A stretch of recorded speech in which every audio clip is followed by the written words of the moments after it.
And it's Monday afternoon and this is Private Practice. Let me give you a bit of a weather update. We still have fires burning, but we had some blue sky today. And I must admit, that is pretty nice when you haven't seen that for what feels like a month. Temperatures are down to around the mid-20s for us, which feels like such a relief when it's been up near 40. But we've got super hot temperatures coming to us for the rest of the week. So I've been out filling up the bird baths, getting the birds ready for the fact that we're trying to take care of them here. I've been watering the garden. We're now on water rations is what I'm calling it. So we're all doing the collection of the water in the house and putting it on the garden. It's become a little bit all consuming, but this is kind of Australia in summer. It's not nice, but I remember doing this as a child. Hello, Carol Rose Atkinson and Mia. Lovely to see you here on your Sunday, my Monday. Just so you know, Monday's a pretty good day this week. Just letting you know. Thought you might be interested given that you haven't had Monday yet. What I wanted to speak into today is the fact that, you know, I've got four more working days until the end of 2019 for myself. But as I've learned over the years, it actually takes some thought and some planning to get ready to take a break. So I want to speak into that today because I'm noticing in a lot of conversations, hang on a sec. In a lot of conversations that I've been having with people, and I've been chipping them about this, is they're going, oh, I'm having 4 days off so I'll catch up on my notes, or I'm having a week off and I'm going to read all these business books, and I'm having some time off. So there's a great big long list of things that we think we're going to do on our break. So we're going to write notes, we're going to catch up on plans, treatment plans, we're going to write copy, write a new website, reading, finishing things that haven't been done. The note catching up thing has come up quite a bit over the last couple of weeks. That's not having a break. Just thought I'd throw that out there for you all. That's actually catching up on work. That's not having a break. And I know that we like to convince ourselves that if we do it from the beach, you know, on a laptop while we're wearing our swimmers, if we start at 11 a.m. instead of 9 a.m., then it's technically a break. It's not. So make the intention, make the decision. Are you going to work or not? Do you need a break? Now, chances are if you have been cranky, frustrated, irritable, finding things getting under your skin, thinking if one more person asked me to do one more thing, chances are you need a break, not a change in routine. And it's okay for us to need a break. It's okay for us to be able to have downtime, tools down, that's enough, need my brain to switch off for a little while. I am in this horrible predicament that is so 2016 at the moment, where I have a medico-legal report that's not finished. And I remember I used to go on holiday or vacation with 3 or 4 of these that I was going to write. And I would ruin my vacation because I would sit there for half a day every day writing all of these reports until they were done, pretending I was having a break. I came back tired. I usually came back sick. I didn't have a break. All I did was change my routine, and it's really not the same thing, and it's not giving your body and it's not giving your brain a chance to replenish. So here are some recommendations. I've actually written notes today. Here are some recommendations to prepare for having some genuine time off. So I don't care if this is 2 days, 4 days, a week, a month, all of this applies. So number one, don't kid yourself. If you're planning to work, make sure that you're not telling yourself it's going to be a break, because what ends up happening is you end up getting resentful, it ends up consuming your thoughts, you end up getting cranky with yourself, you feel like a failure, you feel like you're not good enough, and all of this shoulds, ought tos, can'ts, crap starts filling your head, making it even harder for you to switch off. So don't kid yourself. The second thing we need to do is make sure that we put out of office on everything. If you've got multiple ways that people can contact you, let them know you're not available. That's all people want. You're not going to miss. Your business isn't going to break if you're not available for 4 days.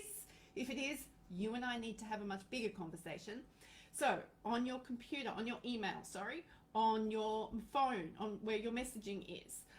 For those of you who receive a lot of referrals and inquiries through Facebook, Facebook actually has a feature where you can actually be sending automated messages. LinkedIn, you could do that too. That'd be really cool. So make sure you just communicate. Let people know when you're available, when you're not available, how you're available.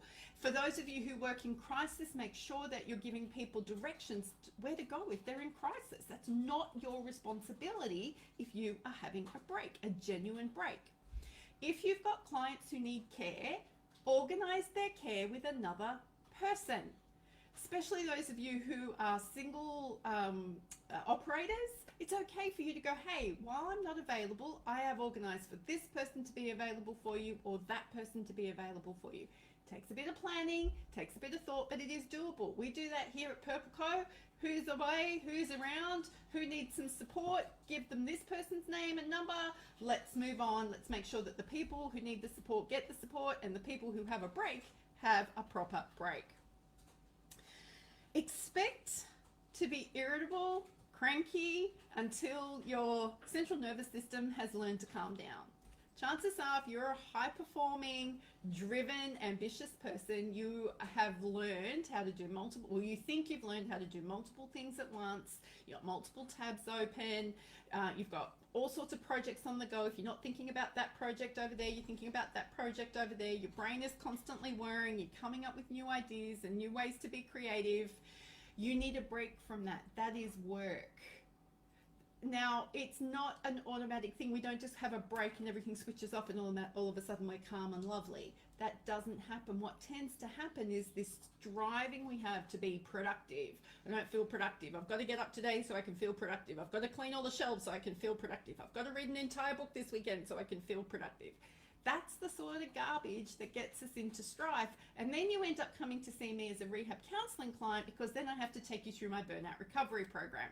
Now, that's okay if you would like to do my burnout recovery program with me, but I would prefer that we build behaviors that don't lend themselves to needing it, because there are some simple things that we can do. So expect in the first couple of days, you're going to be a little bit cranky and irritable. It's going to feel odd.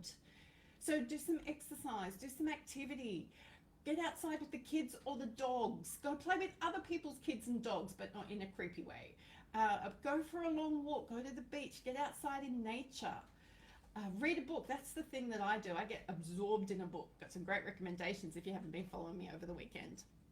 But make sure that you're doing something that absorbs you like work would, but allows your brain and your body and your central nervous system to be refreshed. It's incredibly important that we take this on.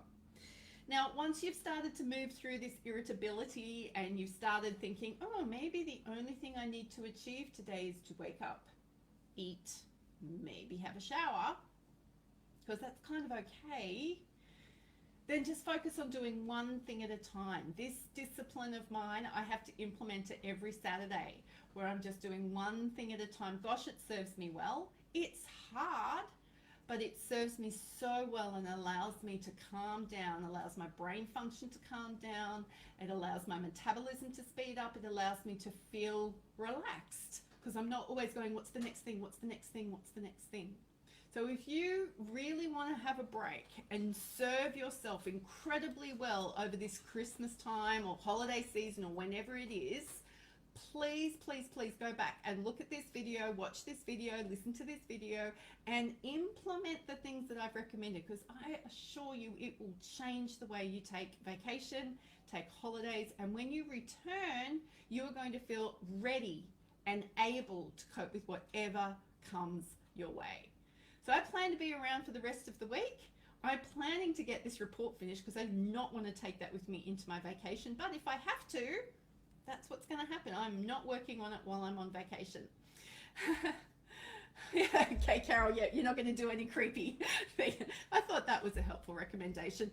Anyway, I look forward to chatting to you later throughout the week. Until then, go be your awesome self.